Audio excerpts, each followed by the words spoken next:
Parler de Quentin qui est mort, je crois qui est mort jeudi, je crois, soit jeudi, soit hier. On va on va lire les réseaux sociaux. On va par exemple là, Napo qui tweet pour que sa mémoire ne soit pas effacée, pour qu'il ne soit pas une victime de plus vouée à l'oubli, pour que cela nous oblige à réagir comme il se doit, pour qu'il ne soit pas mort pour rien. Ne lâchons rien, ne soyons pas des lâches. Justice pour Quentin. On va écouter. Ces derniers jours là sur les différentes chaînes d'information. Quentin est une personne, j'aime pas passer, je ne parle pas encore de lui au passé parce que son cœur bat encore, je le rappelle. Euh, Quentin est un nouveau converti au catholicisme, ça fait peut-être 3 ans, et il était surtout engagé pour le bien commun. Euh, il est une personne vraiment avec une noblesse d'âme assez impressionnante. Il est un exemple pour beaucoup de son groupe, dans son groupe d'amis.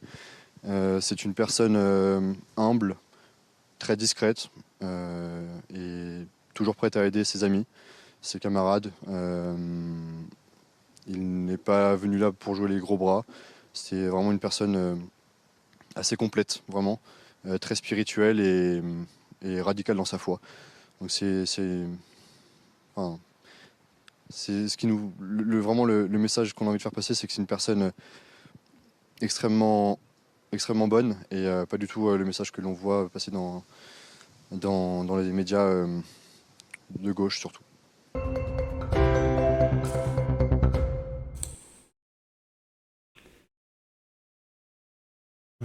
Et Quentin avait 23 ans, membre de la sécurité collective Némésis.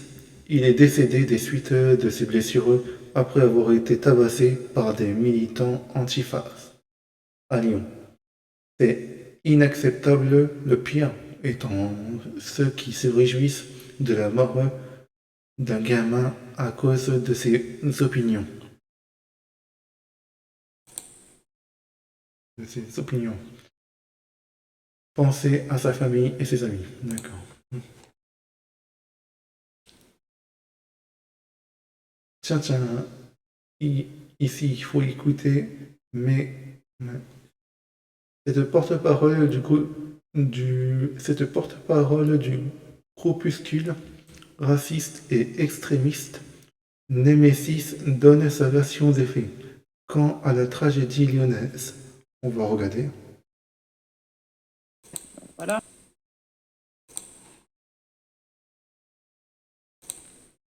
Voilà, qui étaient présents du coup et qui ont commencé à s'attaquer aux personnes qui étaient avec Quentin.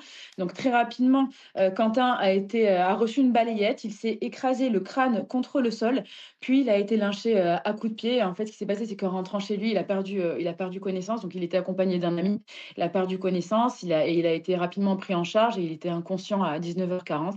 Et depuis, beh, comme vous l'avez rappelé, il est en état de mort cérébrale. Donc il y a quasiment, pas d'espoir, des messes ont été prononcées. Ce week-end, ça va être le cas et il faut, tout simplement prier, apporter notre soutien à la famille, à ses proches et faire en sorte qu'on n'oublie pas et qu'on emploie les bons termes aussi.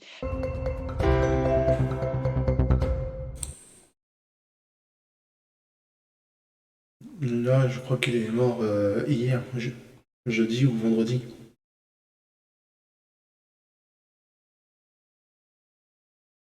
Et si je mettais antifast? Parce que là, je reviens en arrière. Il y a des... Je sais que c'est sans doute très dur pour vous, mais vous devriez partir du principe que si votre interlocuteur dit quelque chose que vous ignorez, il se peut que ce soit vrai, mais vous ne soyez simplement pas au courant. Et considérant que les connaisseurs, que les connaissances, des ah,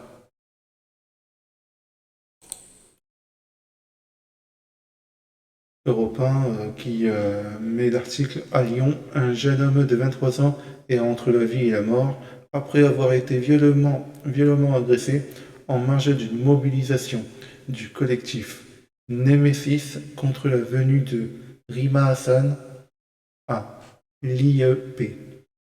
Poignardé à plusieurs reprises, selon une source proche de l'enquête, il a été pris en charge inconscient. Une enquête est ouverte. Et après, une agression d'une extrême violence à Lyon, un homme de 23 ans serait entre la vie et la mort. Après avoir été lynché par plusieurs individus en marge d'une manifestation du collectif Némésis. Si je mets Némésis dans la barre de recherche, je sais pas. Mobilisé contre la venue de Rima Hassan à l'IEP de Lyon. Némésis. Némésis.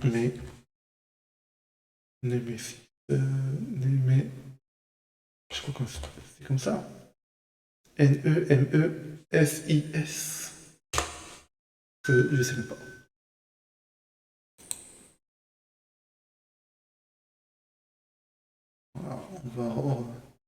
Voilà, on va remettre, on va rouger, on va rajouter le prénom et la ville. Et je mettrai Riman Assad.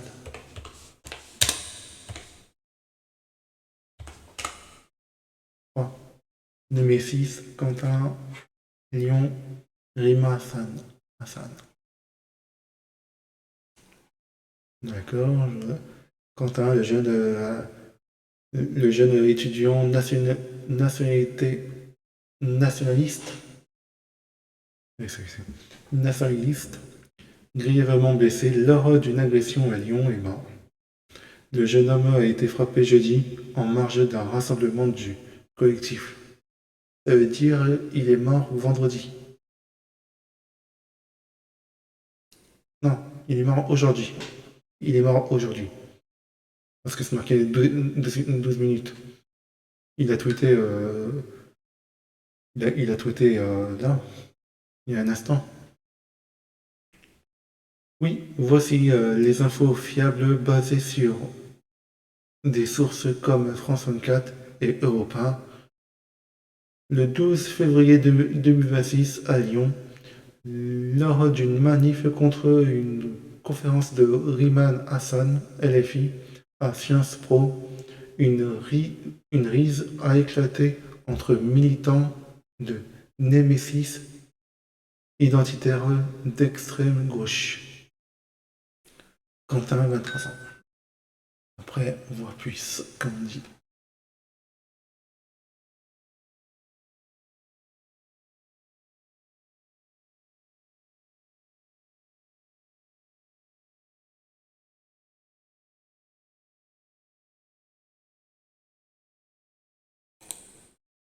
On l'a vu, mais on va remettre. Alors que l'eurodéputé Rima Hassan participe à une conférence dans un amphithéâtre de Sciences Po Lyon, devant l'Institut au même moment, le collectif identitaire Némésis proteste contre sa présence. Rapidement, la tension monte. Sur cette vidéo, une membre du collectif d'ultra-droite est plaquée au sol par un individu. Dans la foulée, une rixe éclate, mais à ce moment-là, la police ne fait état d'aucun blessé.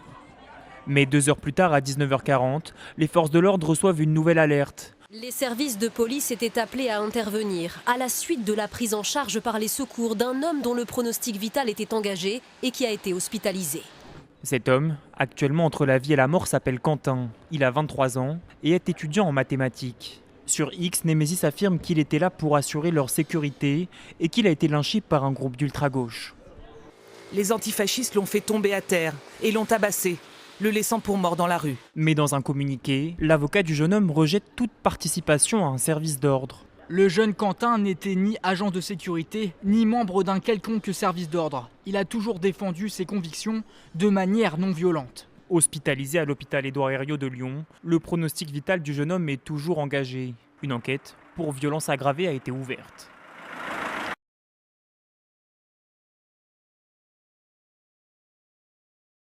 Comment?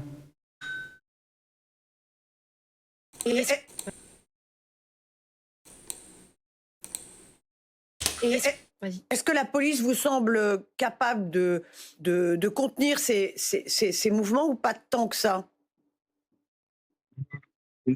Oui, très souvent, quand il y a des manifestations, par exemple, comme le 9 mai, la police est présente pour éviter qu'il y ait des rencontres entre les groupes.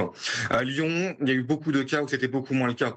Je pense, si je dis pas de bêtises, c'était en 2022, une cinquantaine de militants d'extrême droite traversent Lyon pour aller attaquer une librairie de gauche qui est la Plume Noire. Aucun barrage policier sur leur chemin. Ils attaquent la librairie et ils repartent. Là, l'altercation a eu lieu à 17h40. Apparemment, c'est une bêtise, mais la police est arrivée à 19h40. Donc à Lyon, il y a énormément de cas où il y a eu des cas de violence qui étaient hautement prévisibles, où l'extrême droite a paradé pour aller attaquer des manifestations de gauche sans qu'elles soient interrompues, sans qu'il y ait de dispositifs qui se mettent en place. Donc à Lyon particulièrement, il y a eu énormément de cas où j'ai l'impression que la police, vous m'excuserez monsieur Axelrod, mais a été légèrement déficiente.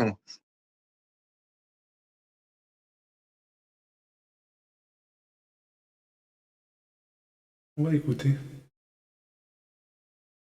Moi, je me pose et on va. Et là, Est-ce qu'on se rend compte qu'on a battu à mort un gamin de 23 ans qui étudiait la finance et les maths, qui venait, il y a quelques mois, si mes souvenirs sont bons, de se rechristianiser, c'est-à-dire un gamin qui n'aurait pas fait de mal à une mouche, qui était juste là pour sécuriser le collectif Némésis, je n'entrerai pas dans le procès qui est dit ne pas aller au... Moi, j'ai toujours dit aux miens de ne pas aller au frontal de l'extrême gauche, parce que je sais que l'extrême gauche voulait assassiner un enfant dans les mêmes conditions qu'elle pense que Clément Méric a été tué. Or, Clément Méric n'a pas été assassiné. Moi, c'est une affaire que je connais bien. Clément Méric s'est mis en danger. C'est un enfant, donc c'est toujours triste qu'un enfant soit tué. Personne ne le nie. Il s'est mis en danger dans une agression qu'il a lui-même provoquée. Là, on est dans le cas totalement inverse. C'est-à-dire, c'est un gamin qui a voulu protéger des gens, qui n'est pas allé au contact, qui a été frappé dans le dos et terminé à terre. C'est donc un assassinat. Et ça fait des années que l'extrême gauche fantasmait ça. d'accord. Dites-moi dans les commentaires si les réseaux sociaux vous plaisent. Abonnez-moi à ma chaîne YouTube, Twitch, TikTok, Kik et Instagram. Mettez la cloche pour ne rien rater. Et moi, je vous dis à la prochaine. À la prochaine.